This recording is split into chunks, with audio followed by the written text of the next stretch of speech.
नमस्कार साथियों, आज हम पढ़ने वाले हैं वाणिज्य शिक्षण को यानी पेडोलॉजी ऑफ कॉमर्स को। इसके पहले पार्ट को आज हम देखेंगे। पहले पार्ट का नाम है वाणिज्य शिक्षण की अवधारणा, लक्ष्य एवं उद्देश्य। आज हम इस पाठ को पूरा एक साथ पढ़ेंगे। इस पाठ को पढ़ने के बाद आप निम्न चीज़ों को आसानी से जान पाएंगे। वो कौन कौन सी चीज़ें हैं? पहली है कि आप शिक्षा किसे कहते हैं, इस वाणिज्य शिक्षा किसे कहते हैं, यानी वाणिज्य शिक्षा की भूमिका को, इसकी अवधारणा तथा इसकी परिभाषा को आप आसानी से समझ पाएंगे।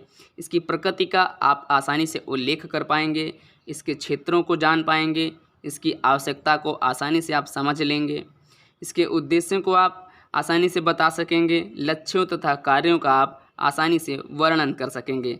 सबसे पहले हम बात करेंगे पहले पॉइंट की, यानी वाणिज्य शिक्षा कहते किसको हैं। ठीक है, वाणिज्य शिक्षा की भूमिका को आज हम पढ़ेंगे, पहले देखेंगे। तो वाणिज्य शिक्षा की भूमिका क्या कहती है उसको देखते हैं। वाणिज्य शिक्षा मानव निर्माण की एक सामाजिक प्रक्रिया है जो मनुष्य के अंदर छिपी हुई भावनाओं का विकास करती है, जिससे उसकी प्रतिभा एवं क्षमता का लाभ देश, समाज एवं विश्व को प्राप्त हो सके। इसके कहने का मतलब यह है कि जब बच्चा पैदा होता है उसमें सारे गुण और सारी योग्यताएं छिपी होती हैं जो उसको भविष्य में जीवन जीने के लिए उपयोगी हैं, है ना। वो सारे गुण छिपे होते हैं जिनके बल पर वह भविष्य में अच्छा जीवन व्यतीत कर सकता है। ठीक है, तो शिक्षा का काम होता है कि वे सारे गुण, वे सारी योग्यताओं को बाहर निकाले, क्योंकि जब बच्चा बड़ा होगा तो वह भविष्य में कोई ना कोई ऐसा कार्य करेगा जिससे समाज एवं देश को लाभ हो। मान लो अगर बच्चा बड़ा हुआ, अगर उसने व्यवसाय किया, वाणिज्य के लेवल पर आप इसे समझने का प्रयास कीजिए। अगर बड़ा होगा तो वह व्यवसाय करेगा तो आसपास के लोगों को यानी समाज के लोगों को उसमें कार्य देगा, समाज के लोगों को उसमें कार्य मिलेगा, जिससे क्या होगा कि जो समाज के लोग हैं वो आसानी से अपना जीविकोपार्जन कर सकेंगे, उनका विकास होगा, उनकी उन्नति होगी। जब उनकी उन्नति होगी तो देश की भी आसानी से उन्नति होगी। तो इसका कहने का मतलब यही है कि उसकी प्रतिभा एवं क्षमता से देश, समाज एवं विश्व को लाभ होगा। ठीक है, अब आगे देखते हैं। शिक्षा व्यक्ति के व्यक्तित्व को इस प्रकार विकसित करती है जिससे वह समाज एवं परिवार में स्वयं को स्थापित कर सके। यानी शिक्षा जो है व्यक्ति के व्यक्तित्व को इस प्रकार विकसित करती है। व्यक्तित्व का मतलब यह होता है कि शिक्षा जो है व्यक्ति के अंदर उन सारे गुण एवं एबिलिटी यानी योग्यता को निखारती है, जिसके द्वारा वह कोई भी परिस्थिति हो उसमें वह अपने बुद्धि एवं विवेक के आधार पर निर्णय ले सके, है ना। जब वह व्यक्ति बुद्धि और विवेक के आधार पर निर्णय ले सकेगा तो वह समाज में और परिवार में स्वयं को स्थापित कर लेगा, क्योंकि वह जान जाएगा कि किस परिस्थिति में किस प्रकार अपने आप को ढालना है ना। इसके बाद कुछ लोग शिक्षा को जीवन तथा कुछ लोग जीवन को शिक्षा मानते हैं। यानी शिक्षा को जीवन कैसे मानते हैं? उनका कहने का मतलब है कि अगर शिक्षा नहीं है तो जीवन व्यर्थ है, अगर उन्होंने शिक्षा नहीं प्राप्त की तो जीवन जीना बेकार है। कुछ लोग ऐसा मानते हैं, लेकिन कुछ लोग कहते हैं कि जीवन को ही शिक्षा मानते हैं। मतलब कहने का यह है जीवन को शिक्षा मानना, यानी आदमी जीवन पर्यंत कुछ ना कुछ हमेशा सीखता रहता है। तो इसका कहने का मतलब यही है कि जीवन को ही वे शिक्षा मानते हैं और ज़िंदगी भर कुछ ना कुछ वो हर पल सीखते रहते हैं। शिक्षण प्रशिक्षण की यह प्रक्रिया औपचारिक एवं अनौपचारिक दोनों ही रूपों में चलती है। आदमी जो सीखता और सिखाता है वह औपचारिक और अनौपचारिक दोनों तौर पर सीखता है और सिखाता है। कैसे? देखो, अगर औपचारिक तौर पर वह सीखेगा तो कैसे सीखेगा और अनौपचारिक तौर पर कैसे सीखेगा। जब बात आती है अनौपचारिक की तो उसमें क्या होता है, अपने घर परिवार, माता पिता के द्वारा उसको जो शिक्षा मिलती है, समाज के द्वारा जो शिक्षा मिलती है, वह होती है अनौपचारिक शिक्षा। ठीक है, और जब बात होती है औपचारिक शिक्षा की तो उसमें उसकी जिम्मेदारी कानून की होती है, यानी राज्य की होती है। ठीक है, जो अपनी समाज की आवश्यकताओं के अनुरूप विभिन्न प्रकार के ज्ञान, कौशल एवं दक्षता को विकसित करती है। मतलब कहने का यह है कि जब वह औपचारिक शिक्षा ले रहा होगा, ना कि अनौपचारिक तो उसको परिवार से मिल चुकी है। अब बात है औपचारिक की, यानी जब उसको राज्य शिक्षा दे रहा होगा तो वो क्या करेगा, उसको मतलब उस व्यक्ति को जो वाणिज्य के क्षेत्र में आता है उसको ऐसे ज्ञान और ऐसे कौशल को विकसित करवाएगा, यानी ऐसी शिक्षा देगा ऐसे ज्ञान की, जिससे वह भविष्य में और दूसरे लोगों को रोजगार दे सके, उनकी उन्नति कर सके, उनका विकास कर सके। और वाणिज्य शिक्षा ऐसा ही सिखाती है, क्योंकि जब कोई भविष्य में बच्चा बड़ा होगा तो व्यवसाय करेगा ना। जब व्यवसाय करेगा तो उसमें बहुत से लोगों को उसमें कार्य मिलेगा, लोग उसमें कार्य करेंगे, अपने जीवन का आसानी से उत्थान कर सकेंगे। जब अपने जीवन का आसानी से उत्थान करेंगे, इससे क्या होगा कि देश को भी लाभ होगा। जब लोग उन्नति करेंगे तो देश भी उन्नति करेगा, है ना। तो वाणिज्य शिक्षा जो है एक अध्ययनीय अनुशासन है, इसको अवश्य पढ़ना चाहिए सबको, ठीक है। अब हम बात करते हैं कि वाणिज्य शिक्षा की अवधारणा क्या है तथा इसकी परिभाषा क्या है। तो सबसे पहले बात करते हैं वाणिज्य शिक्षा की अवधारणा क्या है। वाणिज्य शिक्षा को समझने हेतु शिक्षा एवं वाणिज्य दोनों के अर्थ को समझना होगा। जैसा कि हम जानते हैं, हमने पीछे भी बताया कि शिक्षा व्यक्ति के व्यक्तित्व को खास ढांचे में ढालने का प्रयत्न करती है। यानी जब बच्चा बड़ा हो रहा होता है, यानी जब छोटा होगा तो वह कोई उद्देश्य, कोई लक्ष्य को जो है निर्धारित करेगा कि हमको ये बनना है, हमको वो बनना है। तो शिक्षा क्या करेगी, उस बच्चे को सहायता करेगी, उस लक्ष्य को प्राप्त करवाने में मदद करेगी ना, उसको रास्ता दिखाएगी कि आप अगर इस रास्ते पर चलोगे तो धीरे धीरे आगे चलकर भविष्य में उस लक्ष्य को आसानी से आप प्राप्त कर सकोगे। मान लो आप ही हो तो क्या करोगे, जो आपने लक्ष्य निर्धारित किया है वह शिक्षा के द्वारा ही तो आप प्राप्त कर सकोगे, है ना। यही कहने का मतलब है, शिक्षा इसी चीज़ को सिखाती है, यानी उससे संबंधित ज्ञान एवं कौशल को सिखाती है आपको और रास्ता दिखाती है। अब बात होती है वाणिज्य की, ठीक। देखो, जैसा कि हम जानते हैं कि शिक्षा व्यक्ति के व्यक्तित्व को खास ढांचे में ढालने का प्रयत्न करती है, ठीक है, ढांचे का प्रयत्न करती है। खास मकसद को पूरा करने के लिए व्यक्ति में खास प्रकार के दृष्टिकोण, अनुभव, ज्ञान एवं कुशलता की आवश्यकता होती है। अगर जब वो खास ढांचा क्या होगा, अगर आपको कोई लक्ष्य निर्धारित किया है तो उसमें उसके जैसा अनुभव भी होना चाहिए, उसके जैसा ज्ञान और कुशलता होनी चाहिए, जिससे आप उस चीज़ को आसानी से हैंडल कर सको और आसानी से उसको पा सको। अगर पा गए हो तो आसानी से उसको हैंडल कर सको, ठीक है। तो शिक्षा इन्हीं सब चीज़ों को विकसित करती है एक व्यक्ति के अंदर। अब बात करते हैं वाणिज्य की, यानी जहाँ तक वाणिज्य का सवाल है, यह व्यापार एवं उसकी सहायक क्रियाओं को समाहित करता है तथा वाणिज्य से जुड़ी हुई क्रियाओं के सफल संपादन हेतु ऐसे व्यक्ति की आवश्यकता होती है जिसमें वे सारे गुण पाए जाते हों जो एक व्यापारी, प्रबंधक और लेखाकार में होते हैं। कहने का मतलब यह है कि वाणिज्य जो है, वाणिज्य व्यक्ति को वे सारी चीज़ें सिखाती है। मतलब वाणिज्य जो है एक व्यक्ति को वे सारी चीज़ें सिखाती है जो एक प्रबंधक के पास होनी चाहिए, व्यापारी और लेखाकार के पास होनी चाहिए। यानी मान लो आप अगर भविष्य में कोई व्यापारी या व्यापार करना चाहते हो, व्यवसाय का संचालन करना चाहते हो, तो वाणिज्य शिक्षा जो है उस व्यवसाय से संबंधित वे सारे नियम, कानून और उसकी विधियां, तौर तरीके, वे सारे दांव पेच आपको सिखाएगी जो भविष्य में आपको व्यवसाय करने के लिए उपयोगी हैं। अगर कोई ऐसी परिस्थिति उत्पन्न होती है तो वाणिज्य शिक्षा की मदद से आप, उन सारे दांव पेचों की मदद से आप उस परिस्थिति को आप आसानी से हैंडल कर सकोगे ना। ये सारी चीज़ें होती हैं। वे कैसे होंगी, जब आपके पास एक व्यापारी की नज़र होगी, एक प्रबंधक के तरीके का दृष्टिकोण होगा और लेखाकार के तरीके से आपको किसी भी चीज़ को जांचने की क्षमता होगी। तो वाणिज्य शिक्षा क्या करती है कि आपको व्यापारी, प्रबंधक और लेखाकार के वे सारे गुणों का आप में समावेश करती है। वे सारे ज्ञान और कौशल को सिखाती है जो इन तीनों व्यक्तियों में पाए जाते हैं, ठीक है। जिससे जब आप ये सारे तीनों व्यक्तियों के गुणों को आपके अंदर वो समाहित करेगी, इससे आप आसानी से भविष्य में जब कोई व्यवसाय का संचालन करेंगे, जब आप खुद अपने व्यवसाय को चलाओगे तो आसानी से जान सकोगे कि हमें अब क्या करना है और कैसे, कहाँ पर कैसे क्या करना है, जिससे हमारा व्यवसाय और अच्छी तरीके से चल सके, ठीक है। इस प्रकार हम कह सकते हैं कि वाणिज्य शिक्षा व्यक्ति को वाणिज्य से जुड़ी भूमिकाओं के कुशलतापूर्वक सफल तरीके से संपादन करने हेतु आवश्यक गुण, अनुभव तथा दक्षता को विकसित करने के लिए अनुकूल वातावरण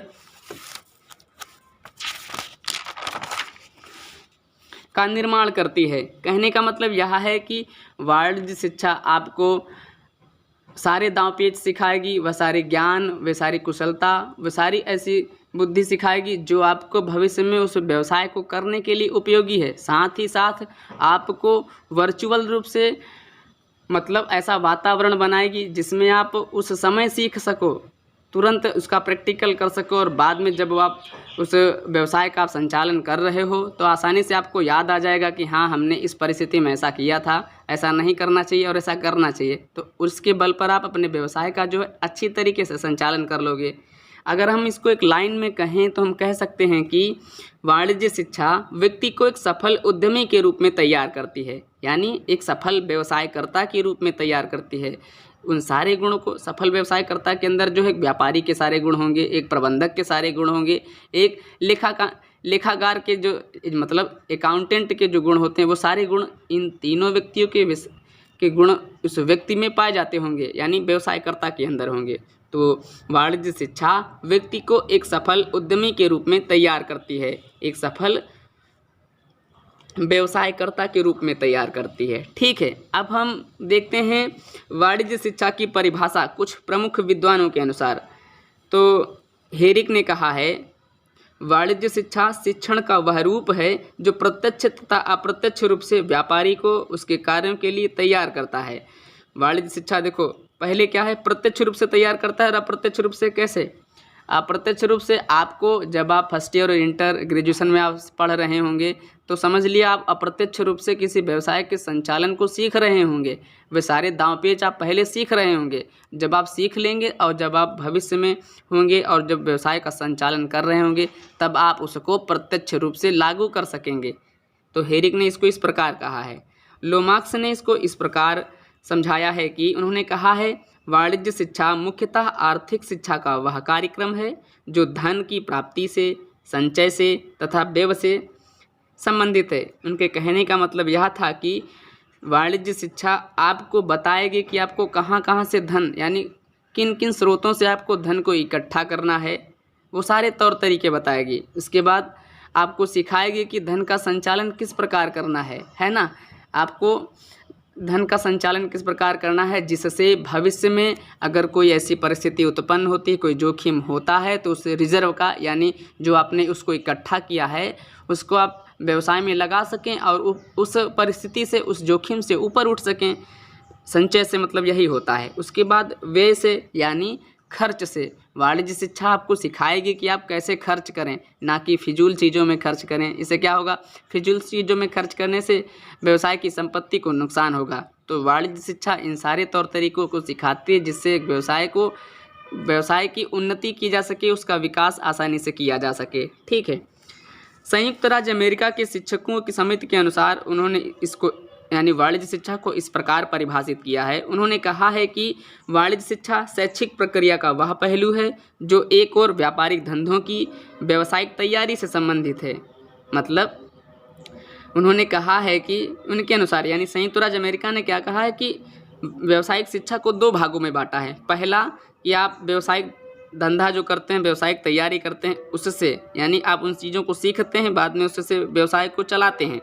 दूसरी ओर कहा है कि वाणिज्य शिक्षा संबंधी जो सूचनाएं हैं वो भारत के प्रत्येक उपभोक्ता, प्रत्येक नागरिक को मिलनी चाहिए, है ना। किसी भी व्यवसाय के आर्थिक और वाणिज्यिक पर्यावरण को आसानी से प्रत्येक व्यक्ति के पास वह सारी सूचनाएं पहुंचनी चाहिए, जिससे कोई भी व्यवसाय करता या कोई व्यवसायी जो है उपभोक्ता से अनुचित लाभ ना प्राप्त कर सके, है ना। उसको जब वाणिज्य से संबंधित, यानी व्यवसाय से संबंधित सारी चीज़ों का ज्ञान होगा तो कोई भी व्यवसायी या व्यवसायकर्ता उपभोक्ता से अनुचित लाभ नहीं प्राप्त कर सकेगा, है ना।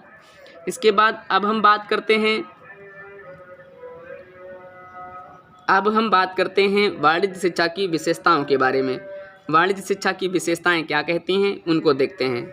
तो सबसे पहला पॉइंट है, वाणिज्य शिक्षा ऐसा माहौल बनाती है जहां व्यक्ति को एक सफल व्यापारी के रूप में विकसित किया जाता है।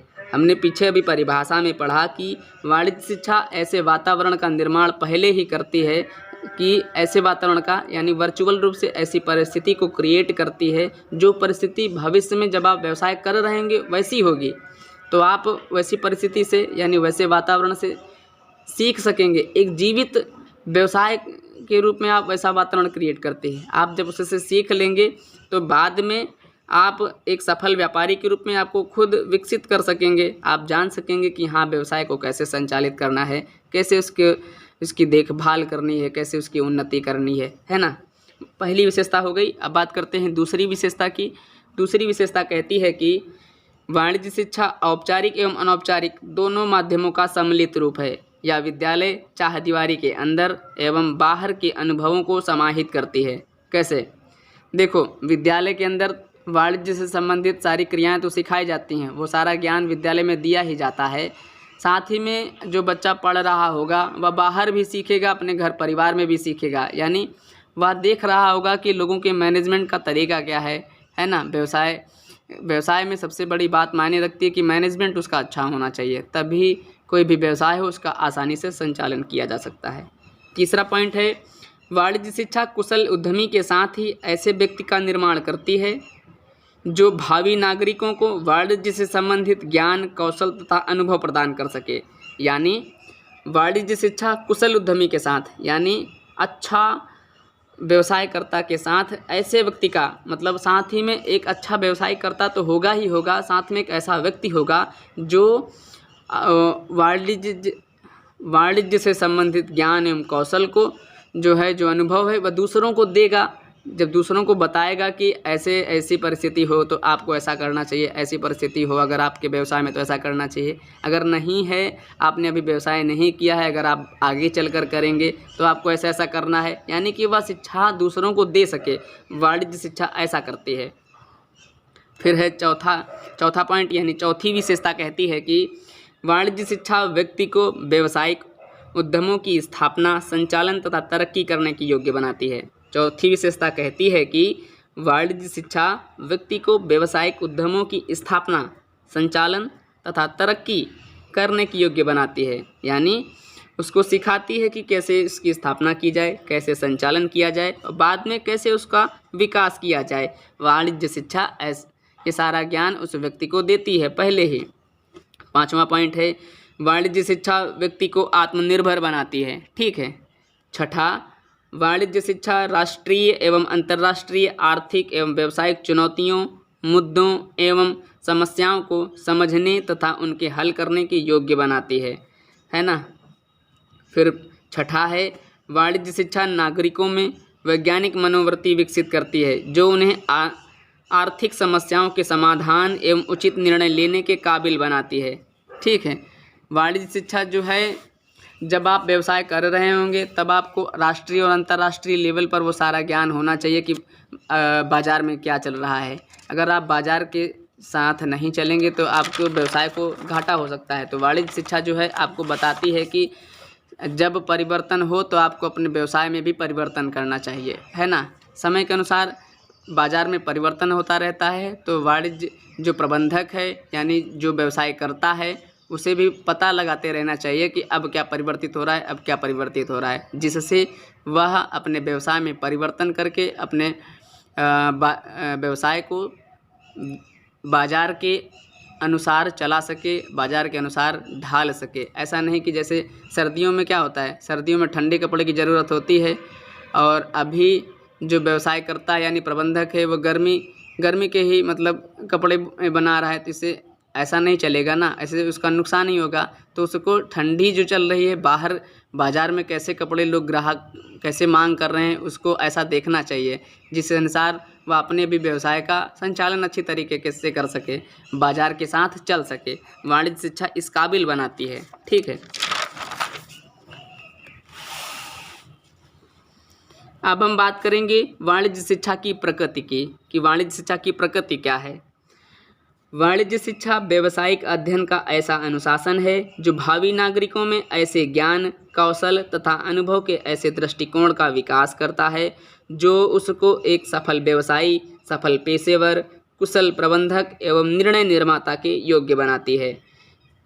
आपने इन सारी चीज़ों को पीछे देखा है कि ऐसा ज्ञान, कौशल एवं अनुभव का विकास करती है, जिससे वाणिज्य शिक्षा किसी व्यक्ति में ऐसे ज्ञान, कौशल एवं अनुभव का विकास करती है जिसके द्वारा वह व्यक्ति एक सफल व्यवसायी बन सके, एक सफल पेशेवर, यानी अगर वह अपना खुद का पेशा करना चाहता है तो वह उसको आसानी से कर सके। अगर अपने ही व्यवसाय का संचालन करना चाहता है तो कुशल प्रबंधक बन सके या निर्णय निर्माता बन सके।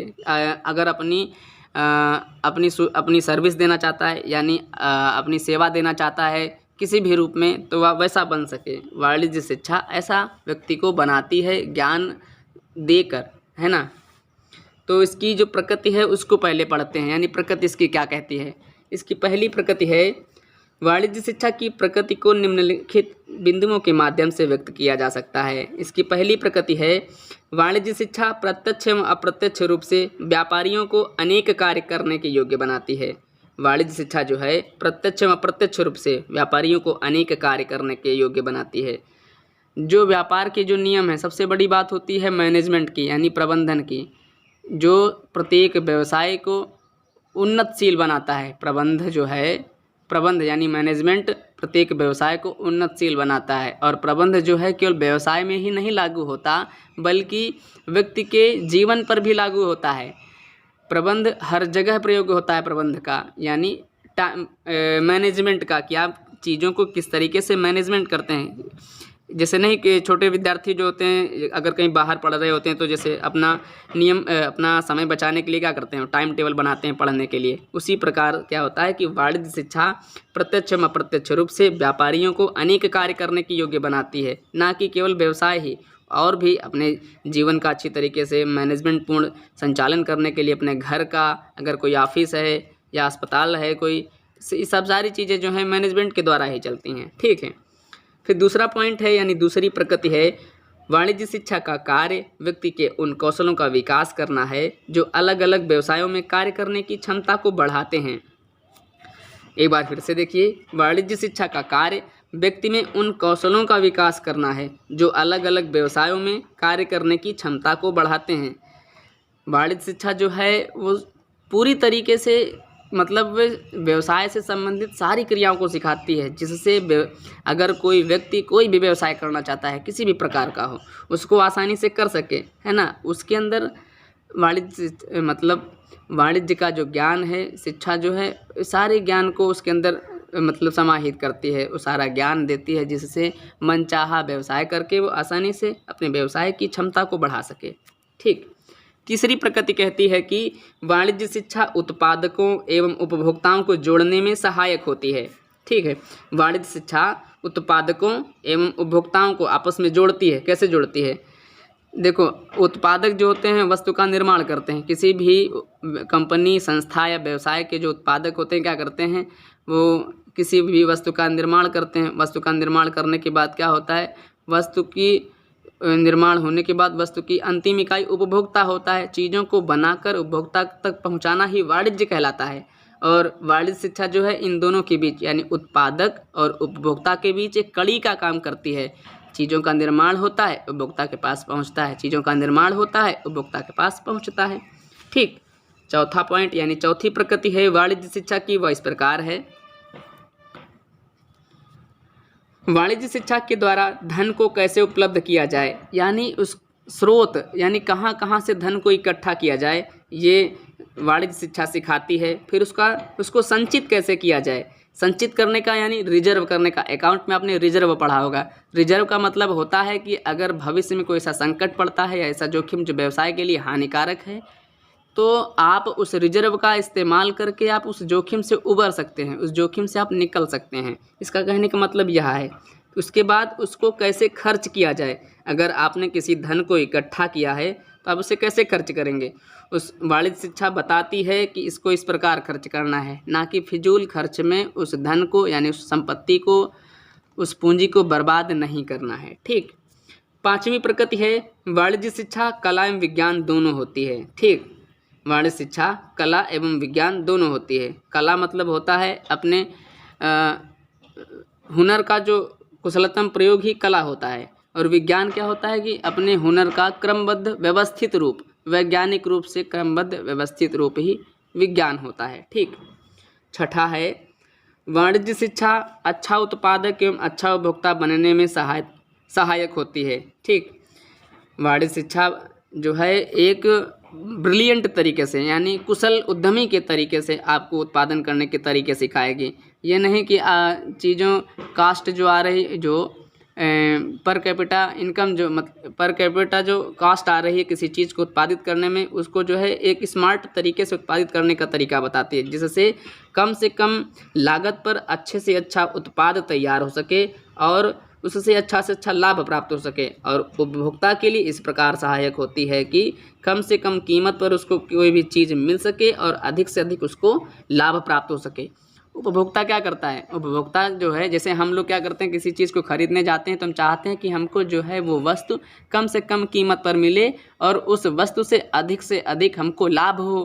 ठीक, उस चीज़ को प्राप्त करके हमको अधिक से अधिक लाभ प्राप्त हो। इसी प्रकार एक उत्पादक जो होता है, जो वस्तु का जो कंपनी होती है, वो भी यही सोचती है कि हम किस प्रकार कम से कम लागत यानी कम से कम पैसे पर किसी वस्तु को कैसे निर्मित करें, कैसे बनाएं और अधिक से अधिक लाभ कैसे प्राप्त करने, है ना। वो कम से कम कीमत पर बनाएगी और आपको देगी और आपको भी लगेगा कि हमको कम से कम कीमत पर मिल रहा है। ठीक, ये चीज़ जो है वाणिज्य शिक्षा जो ऐसा करने में सहायक होती है। 7वीं प्रकृति है वाणिज्य शिक्षा के अंतर्गत पुस्तपालन, लेखांकन, व्यावसायिक अध्ययन, परिवहन, बैंकिंग, बीमा और भंडारण, ठीक है, आदि का अध्ययन किया जाता है। वाणिज्य शिक्षा के अंतर्गत परिवहन, बैंकिंग, बीमा, भंडारण, इन सभी चीज़ों का अध्ययन किया जाता है। जैसे अगर आप व्यवसाय को स्थापित करने जा रहे होंगे तो सबसे पहले देखेंगे ना उसकी लोकेशन क्या है। फिर हम अगर ट्रांसपोर्टेशन की मतलब परिवहन देखेंगे कि वहाँ से आसानी से हो सकेगा कि नहीं, आसानी से हम अपनी चीज़ों को अगर मंगाना है तो परिवहन भी तो देखना है, मंगाना है, बेचना है, भेजना है। फिर पानी की सुविधा देखेंगे, फिर देखेंगे कि यहाँ पर भंडारण के लिए ये जगह उपयोगी है कि नहीं, फिर बैंकिंग सुविधा भी देखेंगे, है ना।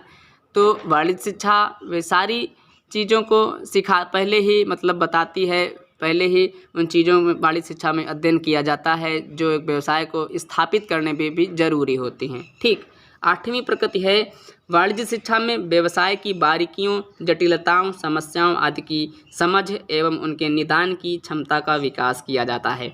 मतलब वाणिज्य शिक्षा की जो बारीकियां होती हैं, जो नॉर्मल तौर पर सामने नहीं आती हैं, तो वाणिज्य शिक्षा जो है उन बारीकियों को पकड़ने में सहायता प्रदान करती है किसी भी प्रबंधक को, है ना।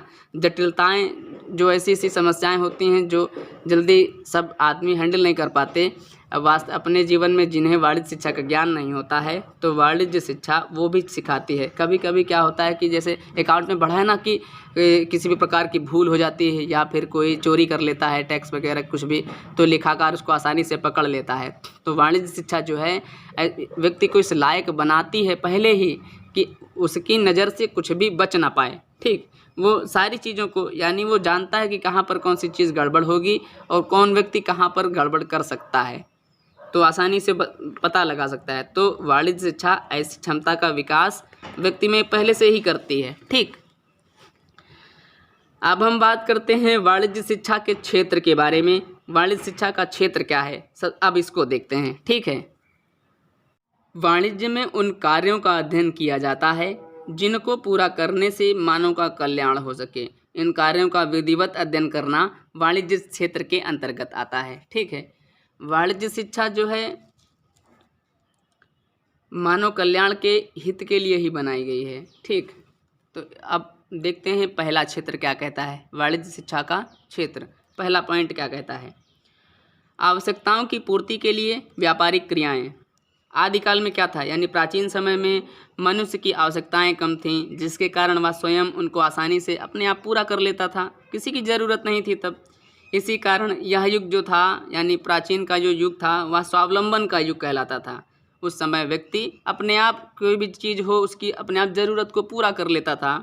ठीक, लेकिन जैसे जैसे मनुष्य की आवश्यकताएं बढ़ती गईं तथा इच्छाएं बढ़ती गईं, वैसे वैसे वह दूसरों के ऊपर जो है निर्भर होने लगा, दूसरों के पास अपनी आवश्यकता को पूरा करने के लिए जाने लगा और तभी से विनिमय की प्रक्रिया का जन्म हुआ। ठीक है, विनिमय की प्रक्रिया में क्या होता है, विनिमय में क्या होता था विनिमय में पहले आदमी पता लगाता था किसको किस चीज़ की ज़रूरत है, क्योंकि पहले जो है पैसे थे नहीं, तो व्यक्ति क्या करता था, वस्तु विनिमय करता था।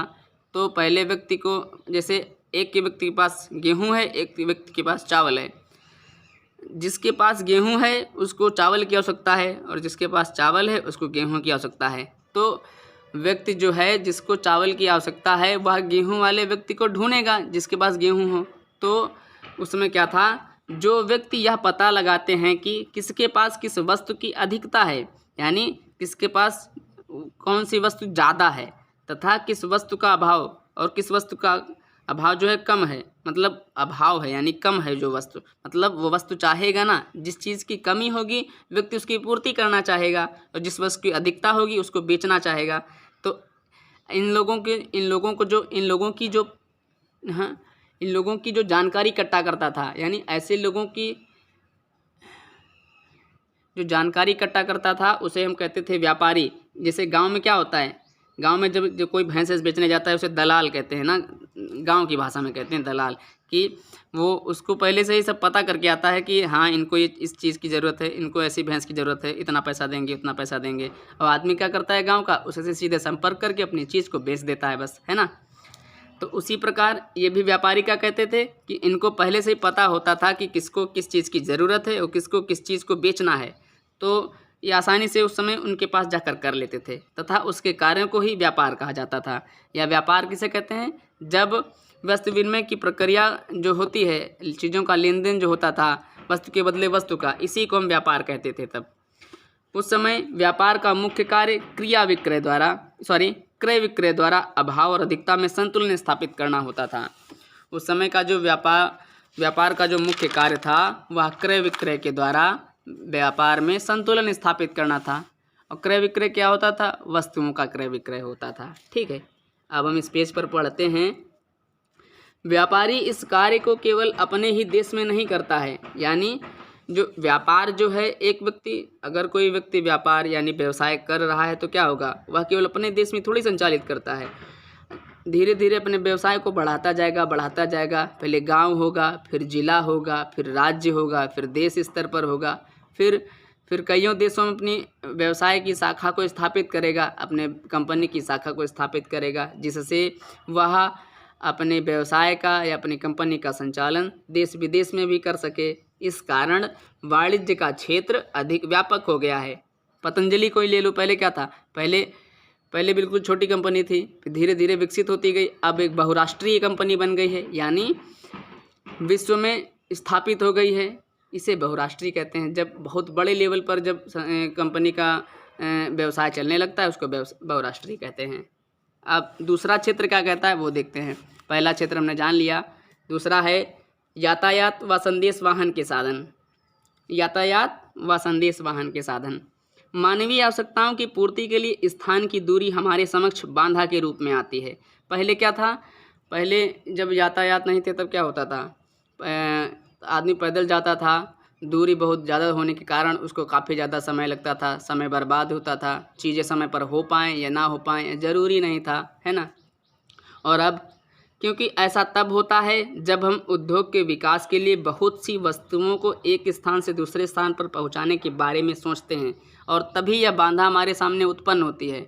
जब हम किसी वस्तु को, जैसे आपने बिस्कुट कंपनी खोली, अब आप बिस्कुट को बेचना भी तो चाहेंगे, ऐसा तो है नहीं कि आप बना कर खुद खाएंगे या खुद रखेंगे, तो आप बेचेंगे कैसे। बेचने के लिए आपको एक स्थान से दूसरे स्थान पर जाने के लिए यातायात के साधन भी तो होने चाहिए, जिससे आप अपनी चीज़ को आसानी से बाहर या कहीं और बेच सके, है ना।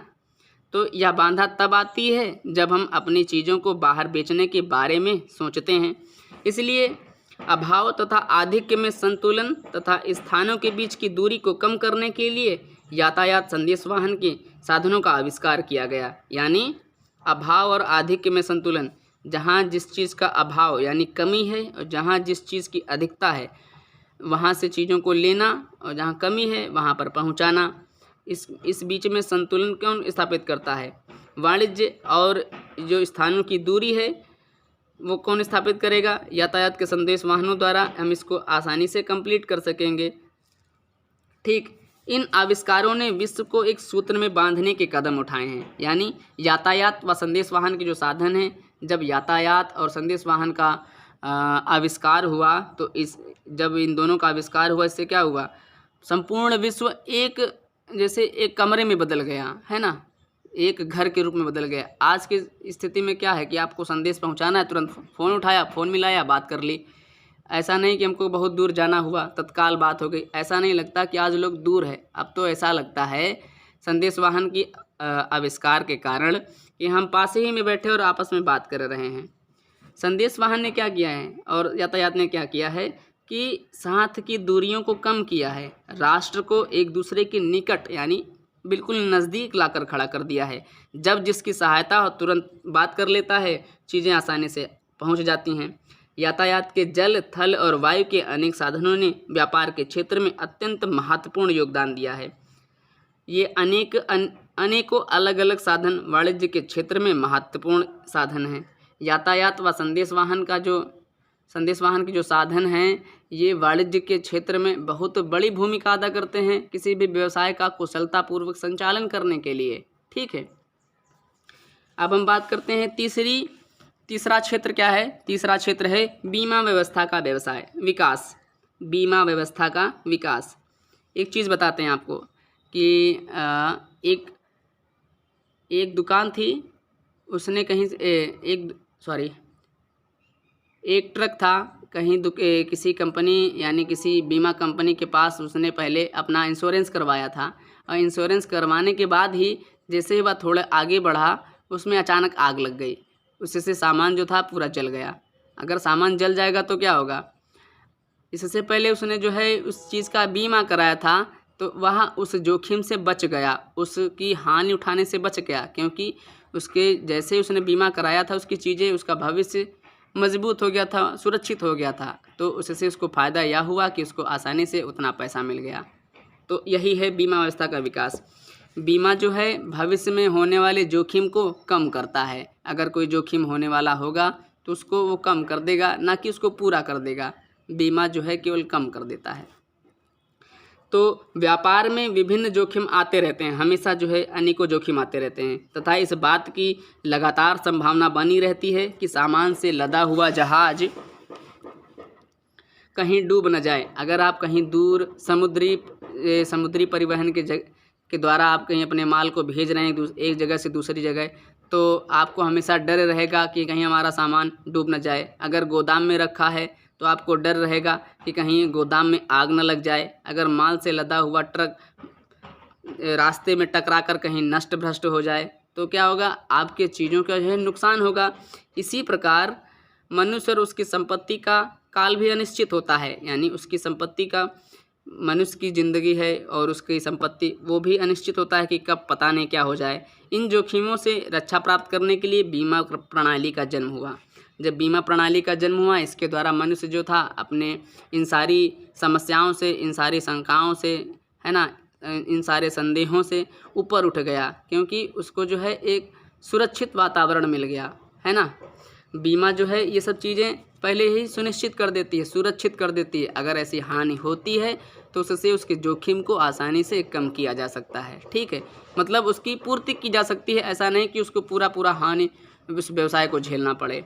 ठीक, बीमा जो है 3 प्रकार का होता है। 3 प्रकार का जो बीमा है मुख्य ही होता है, जीवन बीमा, अग्नि बीमा और सामुद्रिक बीमा।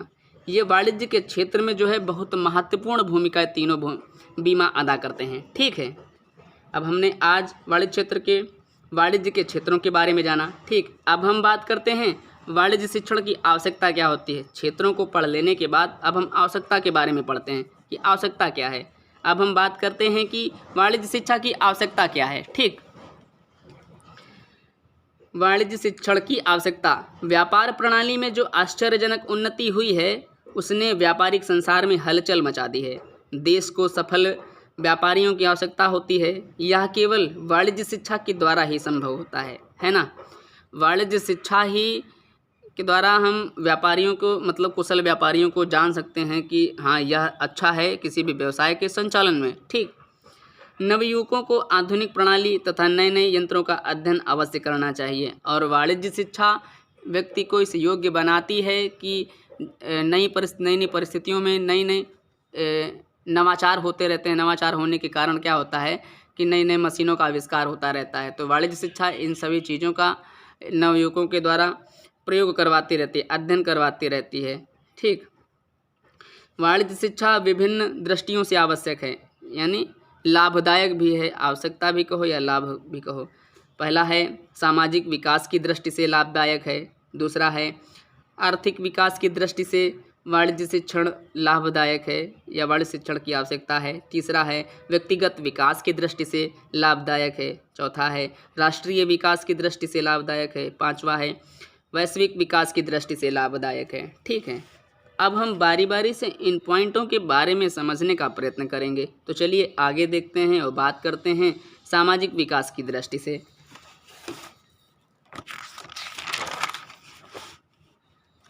तो सामाजिक विकास की दृष्टि से क्या है कि वाणिज्य में जुड़ा व्यक्ति समाज का एक सदस्य होता है, इसलिए वह समाज की उन्नति एवं कल्याण की कार्य करता है।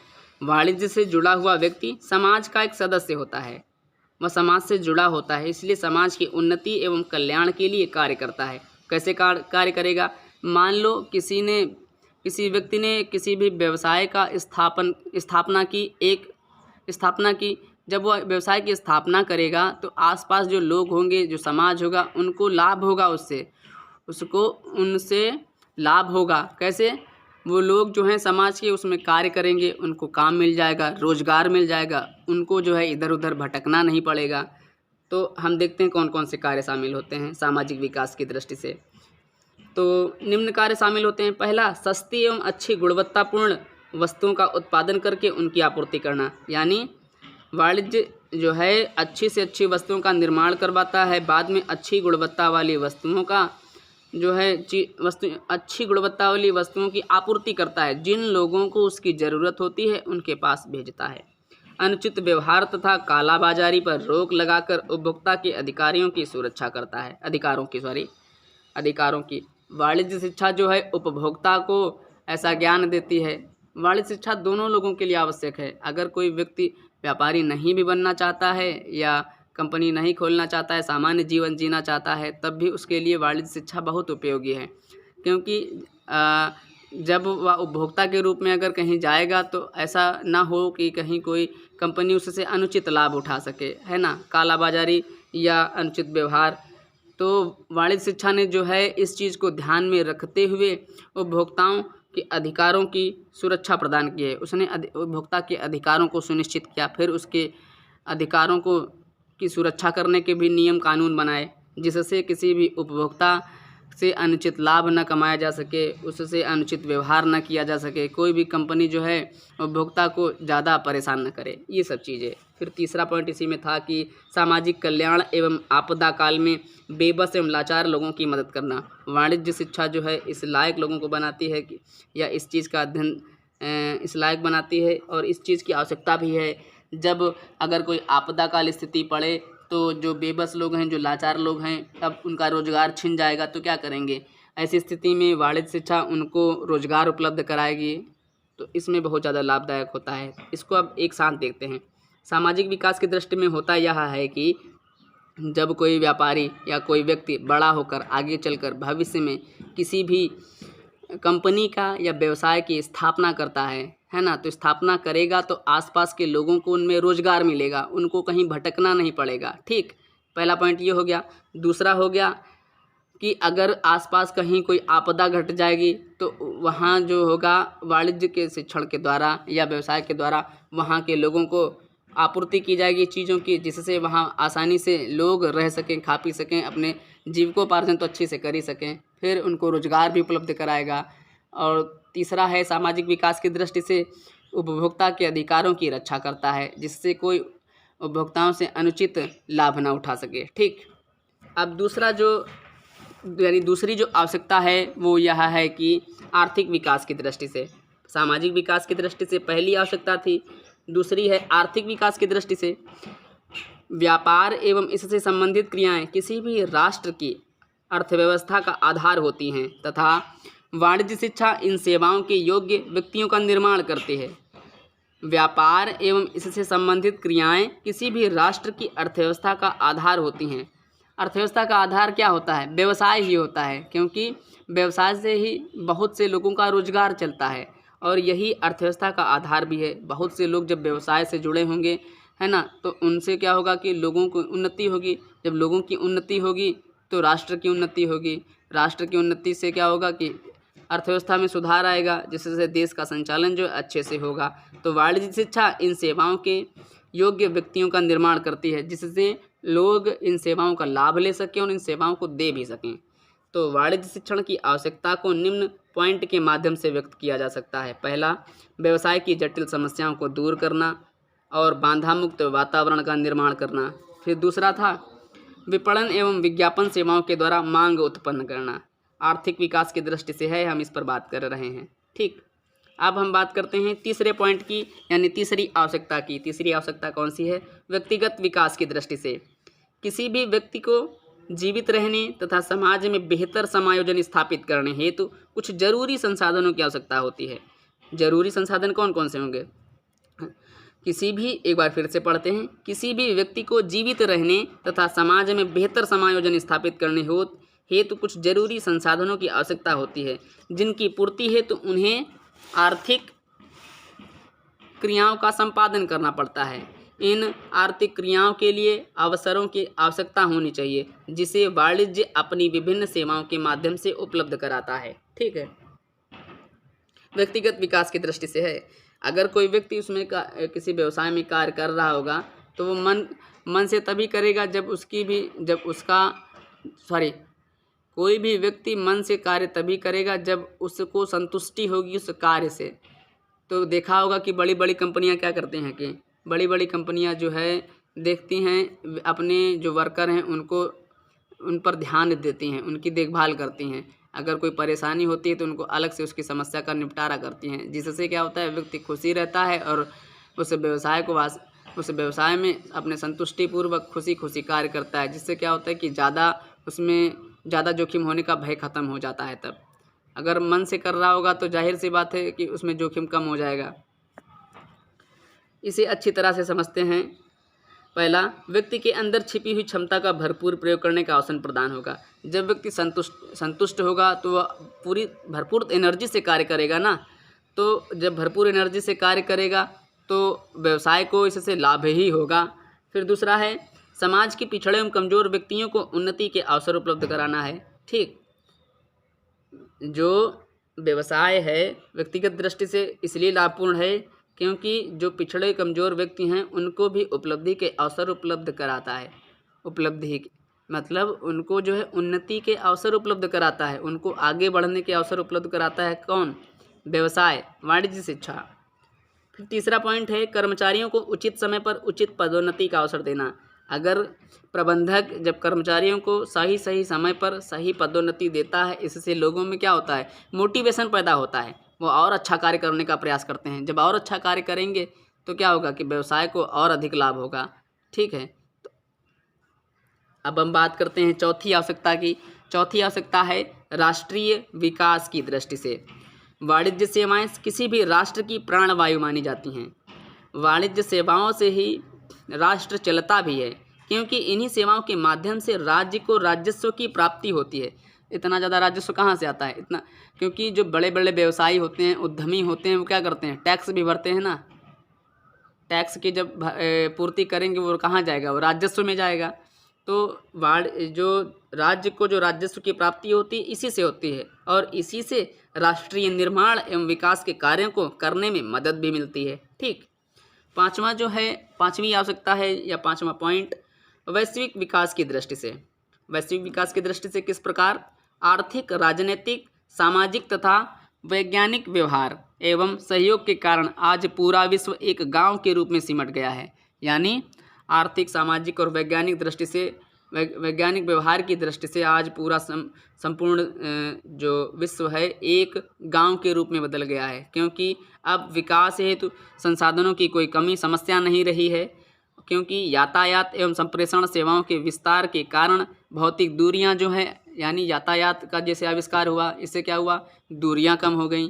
संदेश वाहन यानी मोबाइल जैसे चीज़ों की दूरी जब आविष्कार हुआ, इससे क्या हुआ कि आपस में बात करने की जो दूरी थी वो ख़त्म हो गई। इसीलिए यहीं पर ये कहना चाहता है कि यातायात एवं संप्रेषण सेवाओं के विस्तार के कारण भौतिक दूरियां बिल्कुल ख़त्म हो गई हैं और एक अखंड विश्व का सपना साकार हुआ है। लोग बिल्कुल नज़दीक हैं, जब चाहें जब जहाँ चाहें तहाँ जा सकते हैं, या जब चाहें जिससे चाहें उससे बात कर सकते हैं तत्काल, है ना। मतलब आज का समय जो है अच्छा चल रहा है।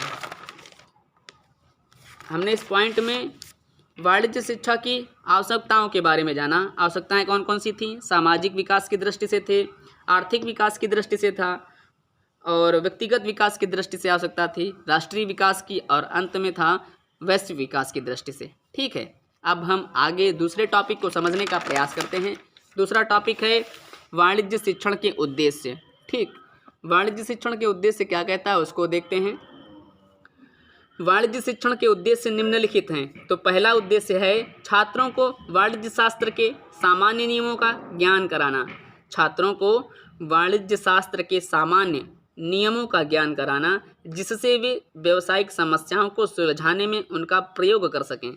अभी हमने पीछे पढ़ा कि कैसे वाणिज्य शिक्षा किसी भी विद्यार्थी को दांवपेच सिखाती है, कैसे वातावरण का निर्माण करती है, जिससे उन दांवपेचों को सीखने के बाद, वैसे वातावरण में उसका परीक्षण करने के बाद विद्यार्थी इस योग्य हो जाता है कि जब भविष्य में वह स्वयं व्यापार कर रहा होगा, तब अगर कोई स्थिति या उत्पन्न होती है, कोई समस्या उत्पन्न होती है, तो उन चीज़ों को याद करके, जिन चीज़ों को उसने बचपन में सीखा था, उसके आधार पर उसमें निर्णय ले सकता है ना। वाणिज्य शिक्षा छोटे पर ही तो था, 11, 12 और ग्रेजुएशन में सिखाती है। तो इन्हीं चीज़ों को रिकॉल करके वह जानेगा कि हमें किस परिस्थिति से कैसे निपटना है। यह आसानी से वह व्यक्ति या वह विद्यार्थी आसानी से जान सकेगा। ठीक, पहला उद्देश्य खत्म हुआ। पहला उद्देश्य क्या था? समस्याओं को सुलझाना। दूसरा उद्देश्य देखो, छात्रों में आर्थिक नागरिकता का विकास करना, जिससे वे उत्तरदायित्व की भावना से कार्य कर सकें। आर्थिक नागरिकता का विकास मतलब वो अपनी जिम्मेदारी समझने लगें। ऐसे उत्तरदायित्व का निर्माण करना, ऐसे उत्तरदायित्व की भावना का निर्माण करना, जिससे वो लोग अपनी जिम्मेदारी समझने लगें कि हाँ, ये हमारी जिम्मेदारी है, हमको इस कार्य को बहुत सीरियस यानी बहुत अच्छे ढंग से पूरा करना है। तीसरा उद्देश्य है छात्रों को राष्ट्र की औद्योगिक एवं व्यापारिक उन्नति हेतु आवश्यक उपायों से परिचित कराना।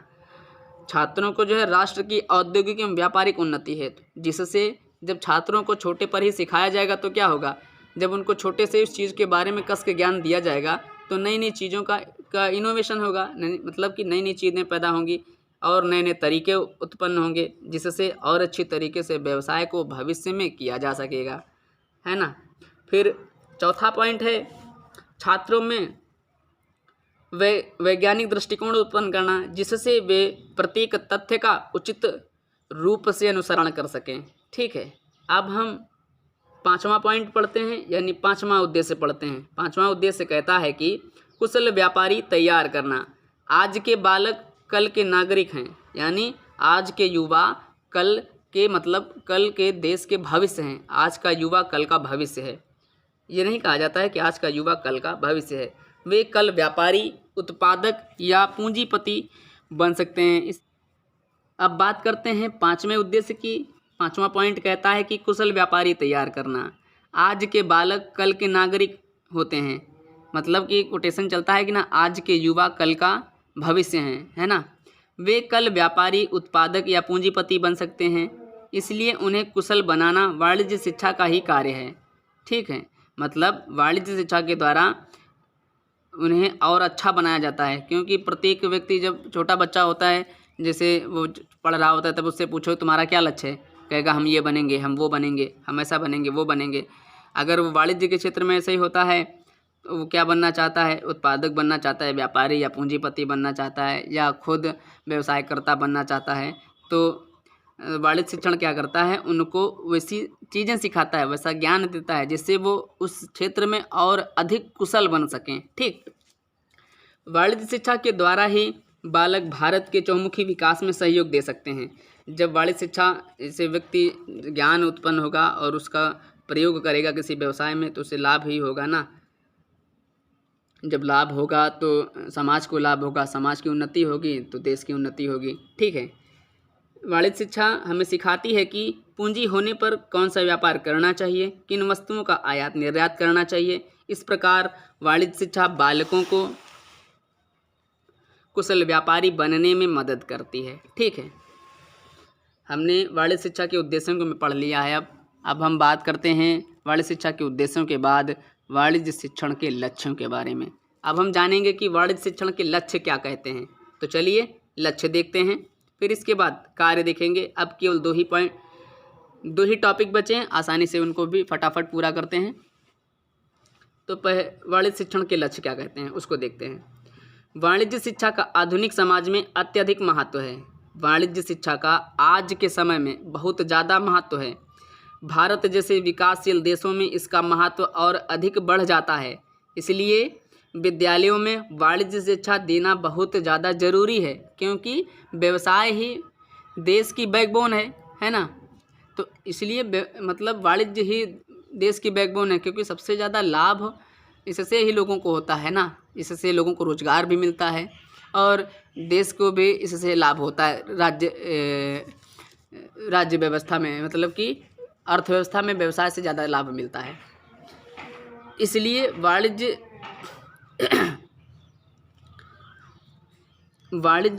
वाणिज्य की शिक्षा देना विद्यालयों में बहुत आवश्यक है, क्योंकि यह शिक्षा निम्नलिखित लक्ष्यों की प्राप्ति में सहायक है। पहला, साधारण चातुर्य का विकास। दूसरा, सेवा और नम्रता की भावना का विकास।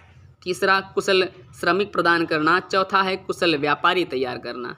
ठीक, आज भारत जो है विकासशील देश है, तो विकासशील देश में वाणिज्य जो है बहुत ज़्यादा महत्वपूर्ण है। इसलिए वाणिज्य शिक्षा जो है विद्यालयों में अवश्य देनी चाहिए। और निम्नलिखित लक्ष्य जो हैं इनसे आसानी से पूरे होते हैं। पहला है साधारण चातुर्य का, दूसरा है सेवा और नम्रता का, तीसरा है कुशल श्रमिक प्रदान करना, चौथा है कुशल व्यापारी तैयार करना। तो पहला जो पॉइंट है यानी साधारण चातुर्य का विकास, किस प्रकार जो है विकासशील देश में यह लाभदायक है, इसको देखते हैं। वाणिज्य शिक्षा बालकों के साधारण चातुर्य का विकास करती है। एक बालक को दैनिक जीवन में बहुत से कार्य करने होते हैं। यदि बालक को वाणिज्य का ज्ञान नहीं है तो वह अपने दैनिक जीवन के कार्यों को सफलतापूर्वक नहीं कर पाएगा, नहीं सीख सकता ना। जैसे आय व्यय का लेखा करना, अपने सीमित धन से अधिकतम उपयोगिता प्राप्त करना, बाजार तथा उनमें होने वाले सौदों का अध्ययन करना, वाणिज्य शिक्षा के अंतर्गत ही आता है। साधारण चातुर्य में आता है कि दैनिक जीवन को अच्छे से कैसे आप चला सकते हैं, है ना। आय व्यय का लेखा करेंगे, सीमित धन से आपके पास थोड़ा ही रुपया है, आप उससे लेकिन अधिक लाभ कमाना चाहते हैं, अधिक उन्नति या संतुष्टि प्राप्त करना चाहते हैं, तो क्या होगा, वाणिज्य शिक्षा में सिखाती है। अगर थोड़ा है तो मैनेजमेंट के द्वारा हम अपनी संतुष्टि को और अधिक, मतलब पूरी संतुष्टि को प्राप्त कर सकते हैं, चीज़ों को रिप्लेस करके। वो बताती है कि इस प्रकार से संतुष्टि हमको अधिकतम मिल जाएगी। फिर दूसरा है सेवा भाव और नम्रता की भावना को पैदा करना। सेवा भाव उत्पन्न करना या नम्रता की भावना का विकास करना। ठीक, तो वाणिज्य शिक्षा के द्वारा बालकों में नम्रता और सेवा भाव के गुण विकसित किए जा सकते हैं।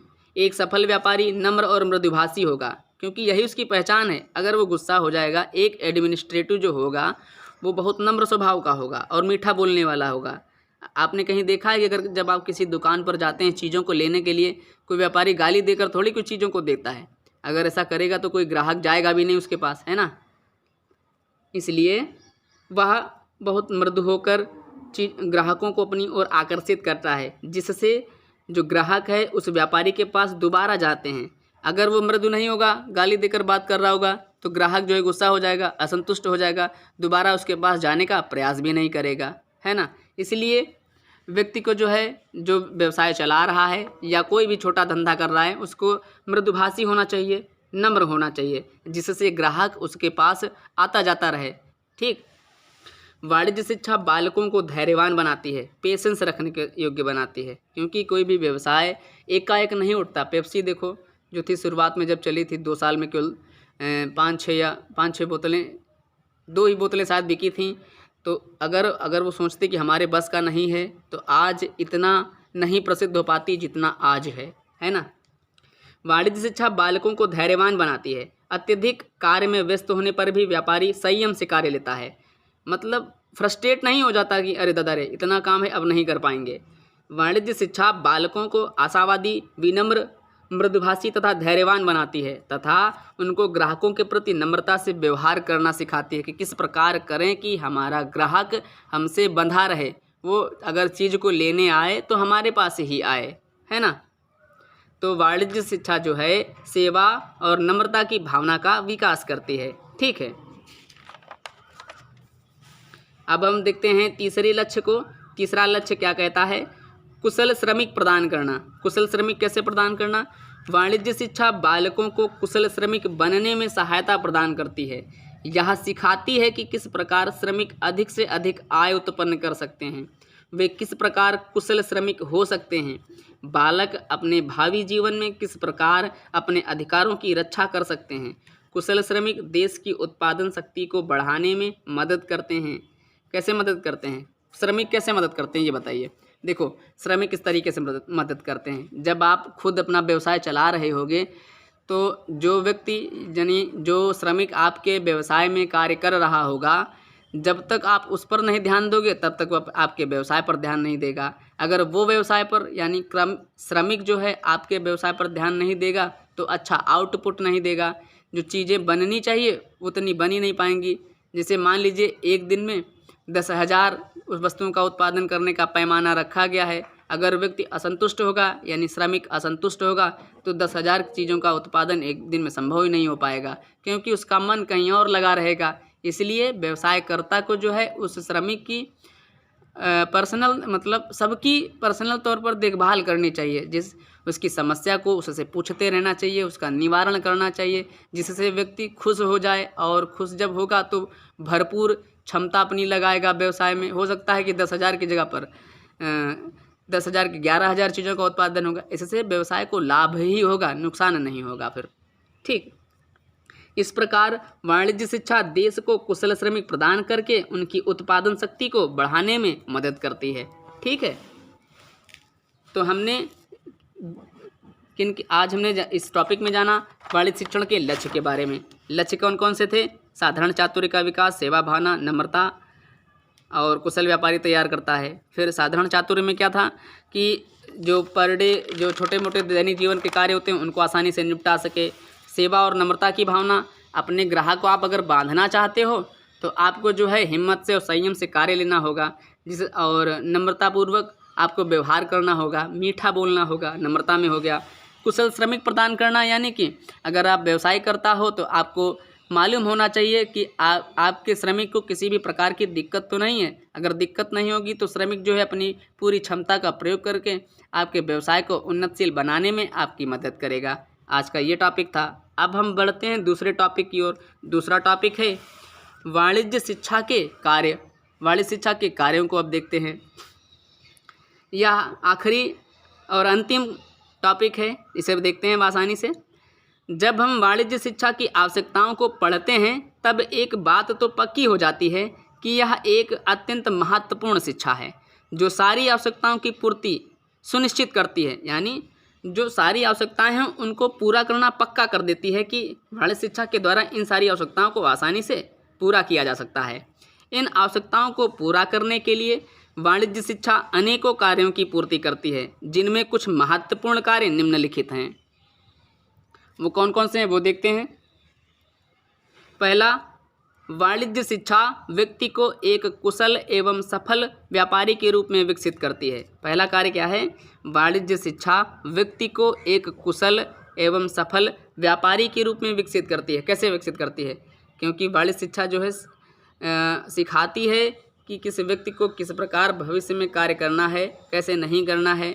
जब वो सारी चीज़ों को सीख जाएगा तो व्यक्ति जो है अपने बुद्धि और विवेक का प्रयोग करके एक सफल व्यापारी बन जाएगा और अपना विकास कर सकेगा। ठीक, फिर दूसरा कार्य है वाणिज्य शिक्षा भावी नागरिकों में व्यावसायिक ज्ञान, कौशल, अनुभव और अभिवृत्ति एवं दक्षताओं का विकास करती है। जो देश के भावी नागरिक होने वाले हैं, जैसे जो छात्र होते हैं, उनको व्यावसायिक ज्ञान, कौशल और अनुभव देती है। कौन? वाणिज्य शिक्षा, जिससे वो अपने क्षेत्र में कार्य करके विशिष्ट योग्यता और दक्षता प्राप्त कर सकें। ठीक, तीसरा कार्य है वाणिज्य शिक्षा एक उत्पादक एवं उपयोगी नागरिक का निर्माण करती है, जिससे राष्ट्र की क्रियाशील जनसंख्या में बढ़ोतरी हो। ठीक है। चौथा, वाणिज्य शिक्षा अपनी खोज तथा नवाचार के माध्यम से व्यापारिक जगत की कठिनाइयों को दूर करती रहती है तथा नए नए अवसरों की खोज करती है, क्योंकि समय के अनुसार परिवर्तन होना जरूरी है और परिवर्तन ही संसार का नियम है। अगर आप समय के अनुसार बदलोगे नहीं तो समय जो है आपको बदल देगा, है ना। आपको, या अगर आप समय के अनुसार नहीं बदल रहे हो और आप व्यवसाय कर रहे हो तो जाहिर है कि भविष्य में आपका व्यवसाय बंद हो सकता है। इसलिए आपको समय के अनुसार बदलना पड़ेगा, समय के अनुसार नई नई चीज़ों को, नई नई मशीनों को प्रयोग करना होगा, जिससे आपको कम कीमत पर अधिक लाभ प्राप्त हो सके। जब कम कीमत पर चीज़ों का उत्पादन होगा और जब चीज़ें अधिक से अधिक बिकेंगी तो अधिक से अधिक आपको लाभ होगा। ठीक। पांचवा है, वाणिज्य शिक्षा भावी नागरिकों में श्रम के प्रति आदर का भाव पैदा करती है। जो आने वाले हैं, जो भावी नागरिक होने वाले हैं, उनमें क्या करती है, श्रम के प्रति आदर का भाव पैदा करती है। ऐसा नहीं कि वो ऐसे मजाक में किसी चीज़ को ले लें, ऐसा नहीं होता है। ठीक, आगे देखते हैं। अब आज हमने जो चैप्टर पढ़ा है, अब हम उस चैप्टर का जो पूरा निचोड़ है, वाणिज्य शिक्षण की आवश्यकता, उद्देश्य एवं कार्य और जो लक्ष्य पढ़े थे, उन सबको मिलाकर हमने एक निष्कर्ष निकाला है। वो निष्कर्ष क्या है उसको देखते हैं। उपरोक्त विवरण से स्पष्ट होता है कि वाणिज्य शिक्षा एक ऐसी शैक्षिक यात्रा है जिस पर चलकर एक व्यक्ति और उसकी सहायक क्रियाओं के निष्पादन की योग्य बन जाता है। जिस पर चलकर एक व्यक्ति अपनी सहायक क्रियाओं के निष्पादन की योग्य बन जाता है। अपनी सहायक क्रियाएं कौन सी? अगर वो व्यवसाय कर रहा है तो व्यवसाय से संबंधित सारी क्रियाओं को आसानी से वो संचालित कर लेगा। आसानी से जब संचालित करने की योग्य बन जाएगा तो बहुत अच्छा होगा। वाणिज्य शिक्षा व्यक्ति, समाज, राष्ट्र एवं विश्व की असंख्य आवश्यकताओं की पूर्ति करने का माध्यम है। ठीक है। वाणिज्य शिक्षा व्यक्ति को आत्मनिर्भर बनाती है। आत्मनिर्भर कैसे बनाती है? जब व्यक्ति पहले से ही सब चीज़ों को सीख कर व्यवसाय संचालित करेगा, और जब व्यवसाय संचालित करेगा उससे बहुत से लोगों को कार्य मिलेगा। इससे क्या होगा, बहुत से लोग जो है आत्मनिर्भर बनेंगे, उनको रोजगार मिल जाएगा, किसी दूसरे पर निर्भर नहीं रहेंगे, क्योंकि उनको खुद मिल गया है कार्य तो खुद करके कमा कर खा लेंगे ना, तो किसी पर निर्भर नहीं रहेंगे। इस प्रकार वाणिज्य शिक्षा व्यक्ति को आत्मनिर्भर बनाती है। आज के लिए इतना ही, धन्यवाद।